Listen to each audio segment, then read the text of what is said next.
What happened to the flying cars we were promised? Imagine waking up in 1960 and asking someone what the world would look like in the year 2026. They'd probably tell you we'd be commuting through the sky in flying cars. And honestly, who could blame them? Every magazine, every World's Fair, every futuristic movie promised the same thing. Roads would disappear, traffic jams would become history, your family car would lift off the driveway and soar over the city. Fast forward to today. We have reusable rockets that land themselves, artificial intelligence that can hold conversations, robots performing surgery, people vacationing in space. But somehow, we're still sitting in traffic. So what happened? Did engineers fail? Was the technology impossible? Or did humanity simply realize flying cars were a terrible idea? The answer is much more surprising than you think. The future everyone believed in. For decades, flying cars weren't science fiction. They were considered inevitable. In the 1950s and 60s, optimism about technology was everywhere. Television showed families commuting through the sky. Car companies released futuristic concept vehicles with wings. Magazines confidently predicted that every household would own one. Even respected engineers believed personal flight was just around the corner. At the 1939 New York World's Fair, General Motors showcased its vision of tomorrow, a future of streamlined highways and futuristic transportation. As aviation advanced after World War II, many assumed the next logical step was obvious. If airplanes could fly and cars could drive, surely someone would combine the two. The future seemed only a few decades away. And surprisingly, someone actually did. We built flying cars. Here's the part most people don't know. Flying cars already exist. In fact, they've existed for decades. One of the earliest successful examples was the Aerocar, built in the late 1940s. It could drive on normal roads, then unfold its wings and fly. Since then, dozens of companies have tried again. Some vehicles resemble airplanes with folding wings. Others look like giant drones. Some can drive legally on roads before taking off. Companies have invested billions trying to make personal flight a reality. So if engineers solve the technical challenge, why don't we all own one? Because building a flying car was never the hardest part. Using one every day is.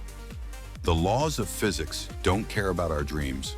Cars and airplanes are designed for completely different jobs. A good car is heavy, comfortable, quiet, safe in a collision, able to carry luggage.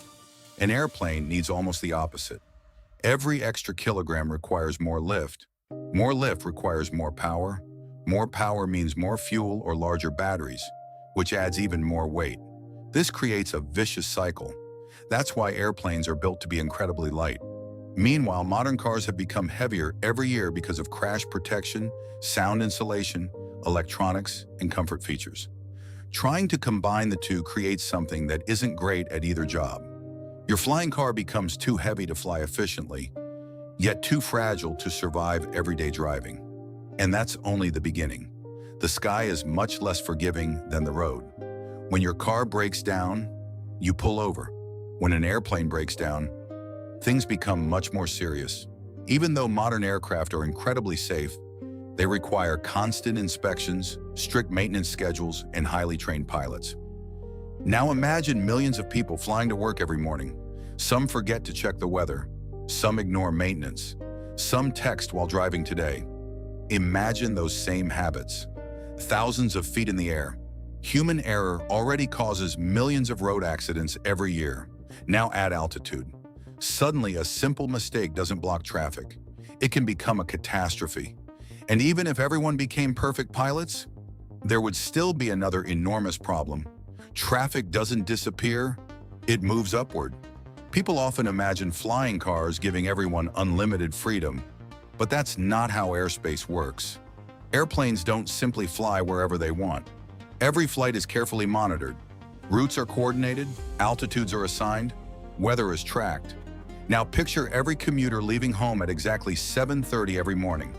Thousands of vehicles crossing above schools, hospitals, airports, power lines, skyscrapers, emergency helicopters. Delivery drones, police aircraft. The sky would become one giant traffic jam, except instead of fender benders, the consequences are far greater. Managing millions of flying vehicles would require an air traffic control system unlike anything humanity has ever built. And surprisingly, that's still not the biggest obstacle. They're simply too expensive. Think about what it costs to own a normal car: fuel, insurance, repairs. Now imagine adding aircraft inspections, specialized mechanics, aviation-grade parts, pilot training, hangar storage, flight certifications. Flying isn't expensive because companies are greedy. It's expensive because keeping aircraft safe requires incredible precision. Even if a flying car became affordable to buy, owning one would likely cost far more than most families could justify. For the average commute, a normal car is simply the better deal. Which raises one final question. If flying cars aren't the future, then what is? We were looking at the wrong future. Here's the twist. Flying cars didn't disappear. The vision simply changed. Instead of giving everyone their own aircraft, companies are developing electric air taxis. Known as eVTOLs, these aircraft take off vertically like helicopters, but use electric motors to reduce noise and maintenance. Rather than millions of people becoming pilots, a small fleet could transport passengers on fixed routes. It's a completely different idea, and it solves many of the biggest problems that doomed the classic flying car. Meanwhile, technology solved traffic in other ways. GPS finds faster routes. Ride-sharing reduces car ownership. Remote work eliminates many commutes altogether. Electric vehicles make transportation cleaner. Artificial intelligence may eventually improve traffic flow. The future arrived. It just didn't look the way people imagined. Conclusion. The real story isn't that engineers failed to build flying cars. They succeeded, again and again.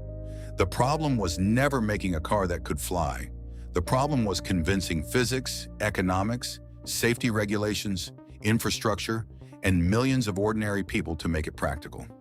Sometimes the future doesn't reject an idea because it can't be built. It rejects it because there's a better solution. Maybe one day you'll still fly across your city, but chances are it won't be in a car parked in your garage. It'll be in something we haven't quite found the right name for yet. And that's the funny thing about predicting the future. We're usually right about where we're going, just completely wrong about how we'll get there. If you enjoyed this journey into one of history's biggest technological promises, don't forget to subscribe and let me know in the comments. If flying cars became safe and affordable tomorrow, would you actually trust yourself or everyone else to fly one every day?